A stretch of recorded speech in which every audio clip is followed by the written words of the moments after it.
Speaking of things that will cost you more, from electricity to petrol, the hole burning through South Africans' wallets is about to get even bigger. The Automobile Association of South Africa says fuel price increases will have an immediate impact on the poor, as well as a long-term effect on inflation. Both grades of petrol, as you know, will increase by R1.46 per litre at midnight on Wednesday, while diesel goes up by between R1.44 per litre and R1.48 per litre. Illuminating paraffin will increase by R1.21 per litre. Well, the AA spokesperson, Layton Beard, joins me now for that conversation. So, Layton, I did get a sense that we jumped up too far in celebration when we were told that there would be no increases to the RAF levy and the other levies that are charged in as far as the price per litre of petrol is concerned from the budget. Immediately, we've been hit really hard with these increases that are coming in for the month of March. What's your assessment of what the impact will be?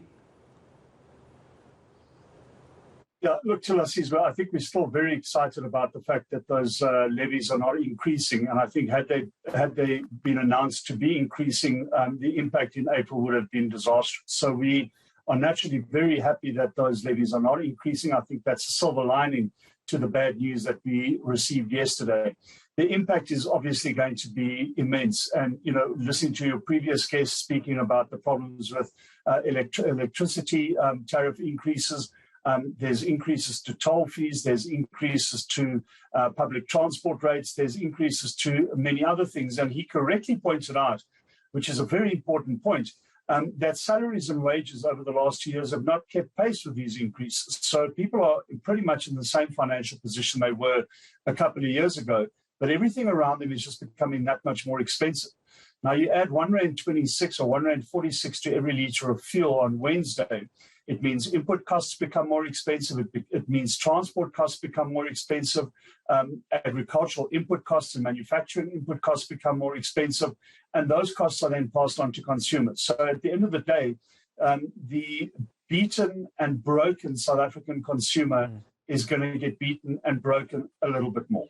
And you make the point, Layton, to draw a line between this particular increase of, you know, a product that, let's face it, you simply cannot afford, you cannot avoid utilizing if you are operating within the South African economy, either as an individual or, you know, as a corporate or one of the players in the economy.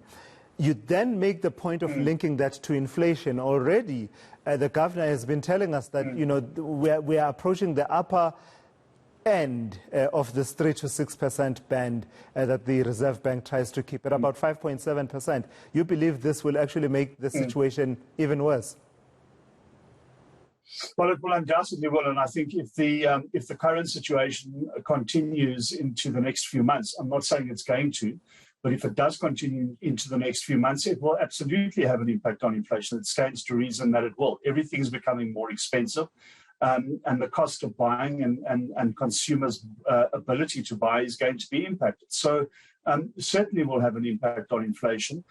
At the end of the day, though, Tulasizwe, and I know this is of little solace to consumers, they don't really care about inflation to the extent that many others do, but it's just going to hit them really hard when they go put fuel in their cars and they see they're getting less for whatever they're putting in. Yeah. It's taken them not as far as it used to, and things at the tills become more expensive. And I think that's where people are going to feel these problems. So yes, it's definitely going to have an impact on inflation. But immediately for consumers in the broader sense of the word, they don't care. They just know that things are becoming much, much more expensive for them. And of course, part of the spiral effect that is certainly conceivable, Layton, is that to control inflation, interest rates would then need to be hiked, which would also have the effect of then taking even more rand out of the pockets of South Africans. Does all of this make the conversation around the review of the petrol price structure even more urgent? I know that it was acknowledged by the Finance Minister, Enoch Godongwana, that this review will be undertaken. But does it become even more urgent given what we are facing now? Yeah, 100%. And I think, we had a conversation, I think, in December, in late December to Lasizwe, when the price of fuel for January actually came down. And I made the point then, because I think we were all very buoyed that we were starting 2022 on a note where, things were looking to become a little cheaper. And we were all very happy. And I made the point then, and I'll make it again now, is that because fuel prices are so volatile and go up and down, you need to tackle an issue such as the fuel price structure, even when the fuel price over a month period is coming down. So yes, absolutely agree with you. That review of all aspects of the fuel price that was announced by the Minister of Finance in conjunction with the Minister of Mineral Resources and Energy is absolutely critical. We are, as the AA, naturally incredibly happy that our calls for the review were heeded and that it's going to take place. Is it urgent? Yeah, it's absolutely urgent. And I think the sooner it gets done, off the ground and finalized, with a view to seeing whether there are those elements within that fuel price that can mitigate against rising fuel costs, I think sooner the better.